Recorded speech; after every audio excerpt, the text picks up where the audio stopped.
ಯಾಕವ ಹಿಂಗೆಲ್ಲ ಮಾತಾಡ್ತಾ ಇದ್ಯಾ? ಅಲ್ಲ ಕಣವ, ನಿನಗೆ ಮೋಸ ಮಾಡೋ ಅಧಿಕಾರ ಅವ್ನಿಗೆ ಇರ್ಬೇಕಾದ್ರೆ ಮೋಸ ಮಾಡಿ ಅವನಿಗೆ ದಂಡಿಸೋ ಅಧಿಕಾರ ನನಗಿಲ್ವೇನವ? ಅವ್ರು ಮೋಸ ಮಾಡೋದು ನನಗೆ, ಅಂದ್ರೆ ಅವ್ರನ್ನ ಪ್ರಶ್ನೆ ಮಾಡೋ ಅಧಿಕಾರ ನನಗೆ ಇರೋದು. ನಾನೇ ಪ್ರಶ್ನೆ ಮಾಡ್ತೀನಿ, ನಾನೇ ಉತ್ತರ ತಿಳ್ಕೊಳ್ತೀನಿ. ನೀವಿಟ್ಟು ನೀವೆಲ್ಲ ಸುಮ್ಮನೆ ಇರ್ತೀರಾ?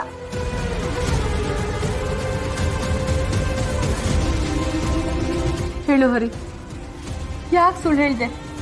ಯಾಕೆ ಮೋಸ ಮಾಡಿದೆ? ಮೋಸ ಮಾಡಕ್ಕಾದ್ರೂ ಹೇಗೆ ಮನ್ಸು ಬಂತು? Sorry baby.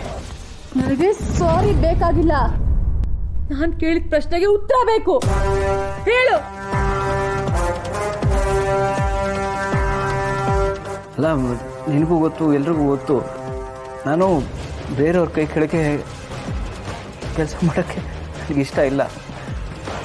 ಸರಿ, ನಿನಗೋಸ್ಕರ ಮಗುಗೋಸ್ಕರ ಕೆಲಸ ಮಾಡ್ತೀನಿ, ಹುಡುಕ್ತಾ ಇದ್ದೀನಿ. ಬಟ್ ಎಲ್ಲೂ ಕೆಲಸ ಸಿಗ್ತಿಲ್ವಲ್ಲ.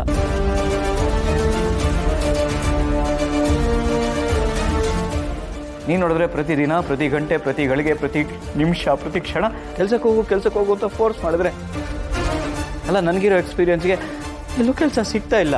ನಾನೇನು ಮಾಡಲಿ? ಅದು ಅಲ್ಲದೆ ಈ AI ಬಂದು ಎಲ್ಲರ ಕೆಲಸಗಳನ್ನ ಕಿತ್ಕೊಂಡ್ಬಿಟ್ಟಿದೆ. 30,000 ಜನನ ಆ ಯಾವುದೋ ಕಂಪನಿ ಕೆಲಸದಿಂದ ಕಿತ್ತು ಹಾಕಿದೆ. ಸಿಗ್ತಾ ಇಲ್ಲ, ಏನು ಮಾಡಲಿ? ಎಲ್ಲ ನೀನು ಹೇಳೋದ್ರಲ್ಲಿ ತಪ್ಪೇನಿಲ್ಲ ಬಿಡು. ನಾನು ದುಡಿಬೇಕು, ಜವಾಬ್ದಾರಿನ ನಿಭಾಯಿಸ್ಬೇಕು, ನಿಮ್ಮನ್ನೆಲ್ಲ ನೋಡ್ಕೋಬೇಕು, ಎಲ್ಲ ಮಾಡ್ತೀನಿ. ಕೆಲಸ ನೋಡು, ಅವ್ರು ಹೇಳಿದಾಗೆ ದುಡ್ಡು ತೊಗೊಂಡು ಮಜಾ ಮಾಡೋಕ್ಕಾಗಲಿ, ನಿನಗೆ ಮೋಸ ಮಾಡೋಕ್ಕಾಗಲಿ, ನಿನ್ನನ್ನು ಫೂಲ್ ಮಾಡೋಕ್ಕಾಗಲಿ ನಾನು ಇದ್ಯಾವುದನ್ನು ಮಾಡಿಲ್ಲ ಬೇಬಿ.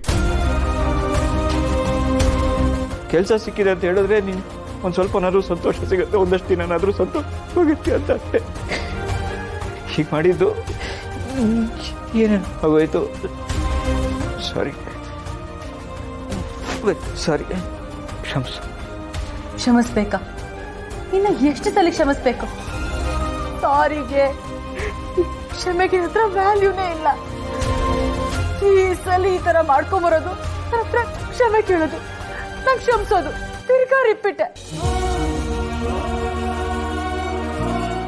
ಮದುವೆ ಆದಾಗಿಂದ ಕ್ಷಮಿಸೋದ್ ಬಿಟ್ರೆ ಬೇರೆ ಇನ್ನೇನು ಮಾಡಿಲ್ಲ. ಇನ್ನೇನು ಮಾಡಲಿ ಬೇಬಿ? ನಾನು ನಿಮ್ಮ ಅಪ್ಪನ ಮನೇಲಿದ್ದೀನಿ, ಇಲ್ಲಿ ಹೆಜ್ಜೆ ಹೆಜ್ಜೆಗೂ ಅವಮಾನ ಅನುಭವಿಸ್ತಾ ಇದ್ದೀನಿ.